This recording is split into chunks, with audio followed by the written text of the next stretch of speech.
Welcome to the enchanted world of stories under the stars.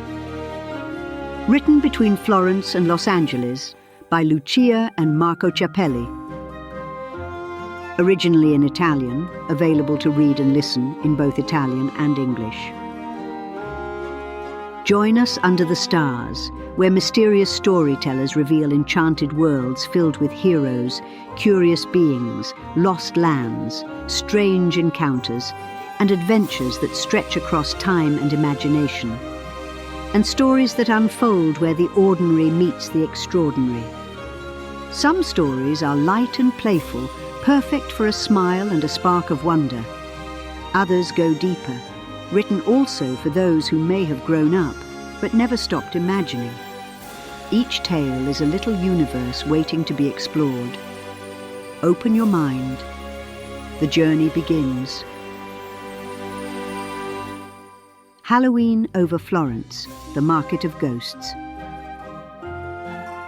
Severino lived in the bell tower on the hill, the one next to the ancient Basilica of San Miniato al Monte. Every evening at sunset, he would lock the gate at the base of the entrance stairway, and before climbing back up, he would pause to watch Florence colour itself amber, and so he did today as well. The tourists had left. Time stopped, and silence became sacred again. Through the rusted bars, the city stood there motionless. Perhaps since forever, with its red roofs, marble facades, and the Arno flowing between its stones like a glittering silver ribbon.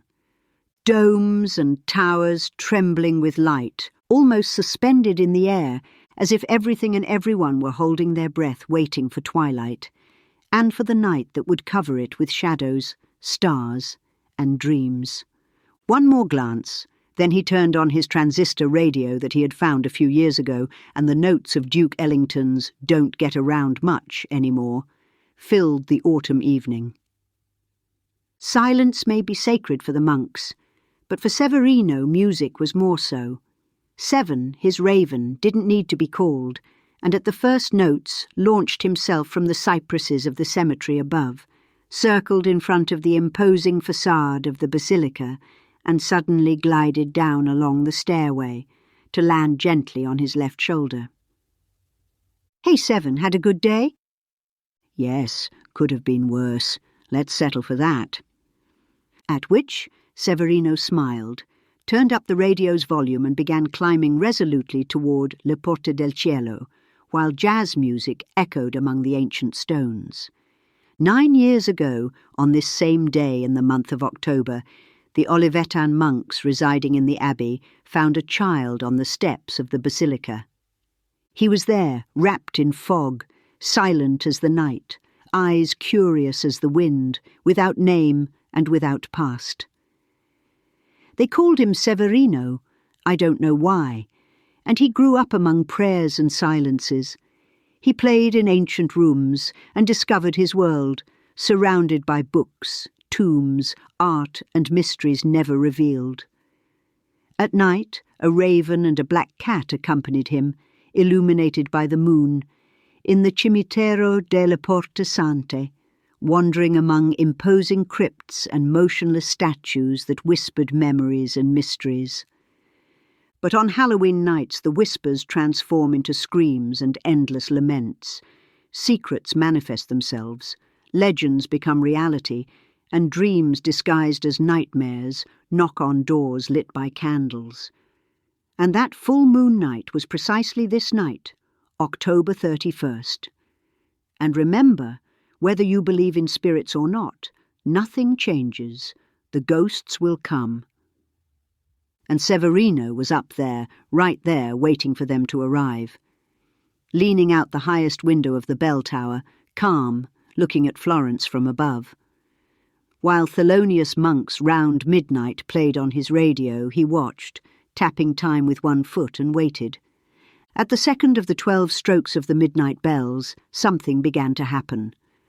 On the Arno formed a dense fog that pulsed with spectral green. It began to rise and slide slow but inexorable over the bridges like fingers of cold hands of impatient ghosts.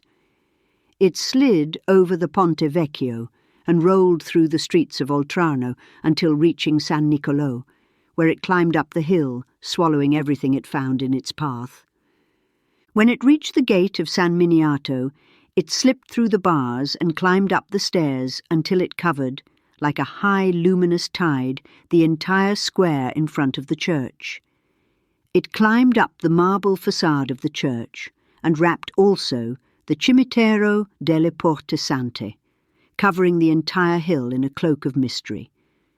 Then slowly, as if by enchantment, the fog began to dissolve, rising toward the sky, and when the last cloud melted into the night air, the square was no longer empty. Small jack-o'-lanterns with flickering lights floated in the air, smiling with teeth of fire. Black candles sprouted from nowhere, illuminating spectral stalls full of everything and nothing. Bats that seemed made of paper but were alive fluttered among the lights with wings of black velvet, while autumn leaves danced without wind, sparkling with gold and copper. Pumpkins of every shape filled the stands, some carved with funny faces, others covered with silver spiderwebs that shone like threads of moon. Witch hats swirled in the air like flying umbrellas, rotating slow on themselves. Roasted chestnuts perfumed the air with cinnamon and mystery, while small dancing skeletons tinkled like ice bells. And finally, in the Cimitero delle Porte Sante, the portal opened. Like every Halloween for centuries, spirits from all over the world congregated in Florence for their annual meeting. A spectral river of ghosts poured into the square, each heading toward their own stall, and each with their impossible merchandise to sell or trade. The spirits had arrived, and Severino observed them from above. A carnival of other worlds, made of sounds, colours, and unimaginable stories. The deserted square had transformed into the market of ghosts. Stalls kept materialising from nowhere, carved and glowing pumpkins told each other stories of Halloweens, past, present and future, laughing malicious among the perfumes of lost memories, past centuries, tomorrow's candles and fallen stardust. The sky above the Tuscan hills and above Florence was full of ghosts arriving from everywhere to search for the unfindable. But no human eye could see this spectacle. No one except Severino, who descended from the tower enchanted by that spectacle and immersed himself in the crowd, pulsating with otherworldly life. 7 circled above him, observing with attentive eyes and cawing a bit nervous. Some ghosts looked at him with curiosity and recognised him. Someone greeted him, and many others whispered his name in forgotten languages. "There he is," murmured a witch from Prague. "The child of time," sighed a Norman knight. "He's returned, I told you so," laughed a Caribbean pirate. But Severino paid them no attention, because there were ghosts selling, dreams of sleeping dragons, laughter of northern gnomes, tears of mermaids in love, the last breath of dinosaurs, shadows of unicorns, and even fears from past Halloweens, 2 for the price of 1, but only for tonight. The ghost of a pirate who died during a boarding gone not so well shouted, "Storm bottles, lightning in jars." A witch from Salem whispered, "Love potions that last 3 lifetimes." A medieval knight showed swords that cut fear. A Chinese spirit waved kites that fly into the past. The spectral crowd grew and thickened, laughed and bargained, while Severino walked amazed and fascinated among the impossible stalls of the Halloween market. 7 cawed restless from above, and 11, the black cat with orange eyes, jumped from one tent to another, not losing sight of a single movement of Severino and the hundreds of souls circling around him. A ghost monk from an era that never existed saw him and smiled at him from behind a stall full of ancient radios adorned with mysterious symbols. Severino approached, fascinated. "How wonderful! Do they all work?" "Oh yes, certainly," replied the monk.